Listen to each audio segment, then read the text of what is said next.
오늘은 사무엘 하 3장 말씀을 통해서 다윗의 번성의 이유라고 하는 제목으로 이제 같이 은혜 나누겠습니다.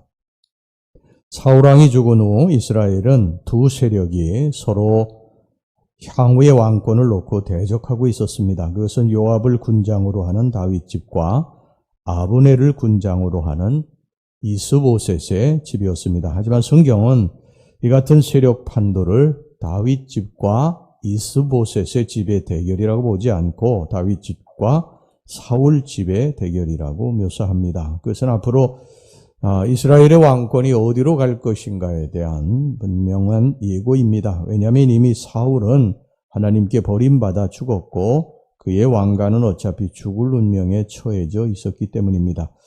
그리고 이 같은 분위기는 당대 이스라엘 사회에 널리 퍼져 있는 듯합니다. 그 결과 갈수록 많은 지지자들이 다윗 왕가로 몰려든 반면에 이스보셋을 왕으로 하는 사울 집에서는 갈수록 많은 사람들이 떨어져 나갔습니다. 그러나 전통적으로 왕의 아들이 그의 뒤를 이어서 왕이 되어야 한다는 전통적 관념으로 인해서 사울 왕가도 쉽게 무너지지 않고 계속 버티고 있었습니다. 따라서 만약 다윗이 이제 전쟁을 통해서 무력으로 통일 왕국을 세울 것 같으면 첫째, 엄청난 이 동족 상잔의 비극이 연출이 되고 둘째, 대적이 블레셋에게 기회를 주게 되며 셋째, 설사 그처럼 왕국을 건설했다고 할지라도 전쟁을 통해서 찢어지고 갈라진 민심을 하나로 수습하기라고 하는 것은 대단히 어려운 일이었습니다. 따라서 평화적인 12지파의 추대 외에는 달리 뾰족한 방법이 없었습니다. 그래서 다윗은 이스보셋의 세력과 대치 상태만 계속 유지할 수밖에 없었습니다. 그런데 마침내 이제 기회가 왔습니다. 이스보셋의 세력 자체 내에서 붕괴의 조짐이 일어났기 때문입니다. 그것은 왕인 이스보셋과 군대의 장관인 실력자인 아브넬과의 불화였습니다. 아브넬은 사울의 사촌입니다. 사울 왕의 사촌이에요. 그러므로 사울의 넷째 아들이며 왕인 이스보셋에게는 당숙이 되는 사람입니다. 그는 사울 왕 때부터 군대를 이끌던 군장으로 군부의 강력한 실력자였습니다. 이스보셋의 왕가를 버티는 힘도 아브넬의 이 강력한 군대 장악에서 비롯됐습니다. 따라서 이스보셋의 명색은 왕이었지만 실질적 힘은 없었고요. 아브넬이 모든 실권을 쥐고 있었습니다. 자, 이런 판국에 한 가지 이제 사건이 일어나게 되는데 그것은 이 군대 장관 아브넬이 죽은 사울의 첩 리스바와 통관한 사건이었습니다. 사실 이제 고대 왕국에서 왕의 첩을 취하는 일은 왕권의 계승자를 뜻한다고 하는 그런 의미가 있습니다. 나중에 이제 다윗의 아들 압살롬이 아버지를 죽이고 왕이 되겠다고 이제 반란을 일으킨 후에 자기 아버지 다윗의 첩을 아내로 삼았던 것이 바로 이제 이런 연유에서 그렇게 한 것입니다. 이 때문에 이스보셋은 이 문제를 이제 군장인 아브넬에게 따지게 됩니다. 자, 7절 말씀 보겠습니다. 사울에게 첩이 있었으니 이름은 리스바요 아야의 딸이더라. 이스보셋이 아브넬에게 이르되 네가 어찌하여 내 아버지의 첩과 통관하였느냐 하니 이 말을 들은 아브넬이 자신의 잘못을 인정하기는커녕요 오히려 내가 유다의 계몰이냐 하면서 대들었습니다. 여기서 계몰이라고 하는 말은 내가 유다의 반역자냐 그런 의미입니다. 그러면서 아브넬은 그것 때문에 상당히 이제 기분 나빠하고요. 당신을 지키는 자가 바로 나다. 나 때문에 내가 지금 버티고 있는 것이지 내가 너를 떠나면 너는 아무것도 아니다.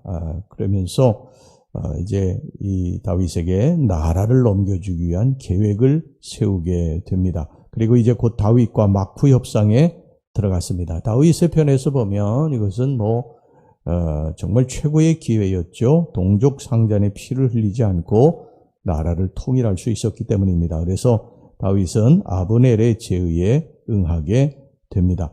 자, 그런데 이 협상에 장애물이 나타났어요. 어떤 장애물이냐면 다윗의 군대 장관 요압입니다.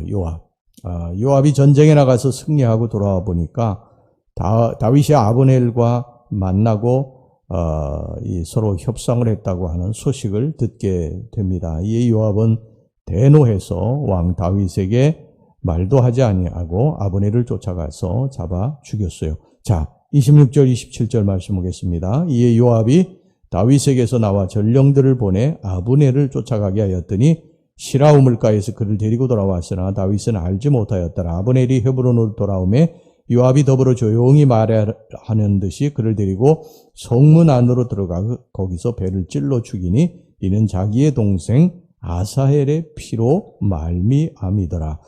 이 표면적인 이유는 요압의 동생 아사헬이 아브넬에게 죽은 것에 대한 복수였지만 그 이면에는 아브넬이 와서 통일이 되면 자신의 입지가 약화될 것에 대한 두려움 때문이었습니다. 그래서 결국 아브넬은 요압의 칼에 죽고 맙니다.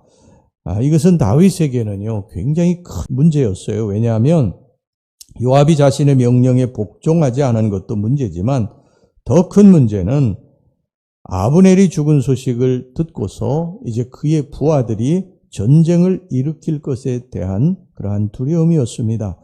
아브넬은 사실 이제 다윗과 화친하기 위해서 온 것 아닙니까? 그런데 화친하기 위해서 온 그 장수를 죽였다고 하는 소식이 사람들에게 들려지게 되면 저쪽 그 아브넬의 그러한 군사들에게 들려지게 되면 그들이 뭐 전쟁을 일으킬 것이 뻔했던 것이고요. 더 큰 문제는 뭐냐 하면은 이 아브넬이 화친을 하기 위해서 온 것인데 이 화친의 대사를 죽인 꼴이 되지 않았습니까? 다윗이. 그러니까 백성들이 이제까지 보아왔던 다윗과는 굉장히 다르다. 그러면서 이 다윗의 신뢰가 땅에 떨어지는 것, 이것이 굉장히 큰 문제였습니다. 그렇다면 뭐 다윗이 나중에 이제 왕이 된들 백성들이 이 다윗을 신뢰할 수 있겠습니까? 백성들이 존경하지 않는 왕이란 결국 독재밖에 할 것이 없는 것입니다. 이런 위기를 만난 다윗이 어떻게 하느냐면요, 이 아브넬을 국장으로 크게 장사 지내게 됩니다. 그리고 그 앞에서 울며 금식하게 됩니다. 31절, 32절 말씀 보세요. 다윗이 요압과 및 자기와 함께 있는 모든 백성에게 이르되 너희는 옷을 찢고 굵은 배를 띠고 아브넬 앞에서 애도하라 하니라. 다윗 왕이 상여를 따라가 아브넬을 헤브론에 장사하고 아브넬의 무덤에서 왕이 소리를 높여 울고 백성도 다 우니라. 이것을 본 백성들은 이제 그제서 이 일이 다윗이 한 일이 아니라고 하는 것을 알게 됐습니다. 자, 37절 말씀입니다. 이날에야 온 백성과 온 이스라엘이 넬의 아들 아브넬을 죽인 것이 왕이 한 것이 아닌 줄을 아니라. 그래서 이전보다 더욱 다윗을 사랑하고 신뢰하게 되었습니다. 반면에 이 다윗 왕과의 군부 실력자 요압의 인기는 떨어지게 됩니다. 이 다윗은 이 사건을 일으킨 요압을 당시에는 제어할 힘이 없었어요. 왜냐하면 요압이 당시에 군부를 이미 장악하고 있었기 때문입니다. 자, 39절에 그것에 대해서 가슴 아프게 이렇게 고백을 하고 있어요. 내가 기름 부음을 받은 왕이 되었으나 오늘 약하여서 수루야의 아들인 이 사람들을 제어하기, 수루야의 아들이 요압을 말하는 거거든요. 이 사람들을 제어하기가 너무 어려우니 여호와는 악행한 자에게 그 악한 대로 갚으실지로다 하니라. 그러니까 이 다윗이 자기의 힘으로는 군부의 실력자인 이 수루야의 아들들, 이 요압을 위시한 그 형제들을 제어할 힘이 없었어요. 그러면서 이것을 어떻게 합니까? 하나님 앞에 의탁하게 됩니다. 하나님만이 이 문제를 해결하실 수 있습니다.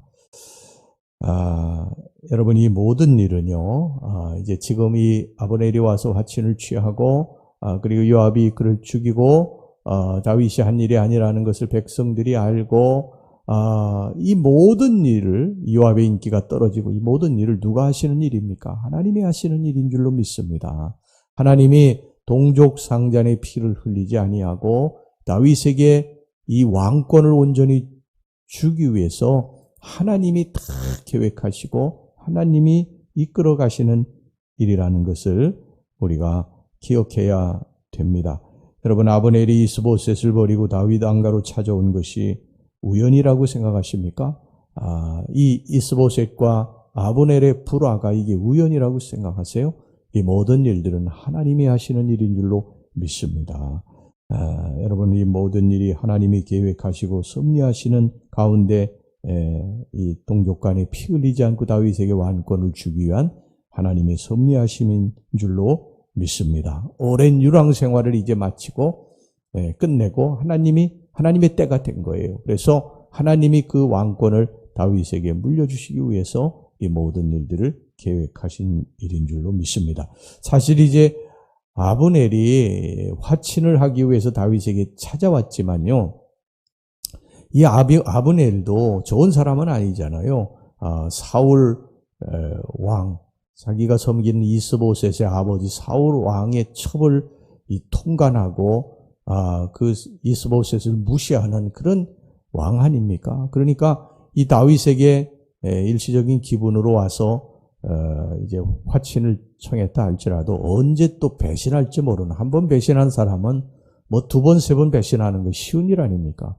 그렇기 때문에 다윗에게 이게 두고두고 화가 될 사람이에요. 어떻게 보면 아브넬이. 그런데 이 아브넬을 다윗은 손에 피 한 방울 안 묻히고 제거하게 됩니다.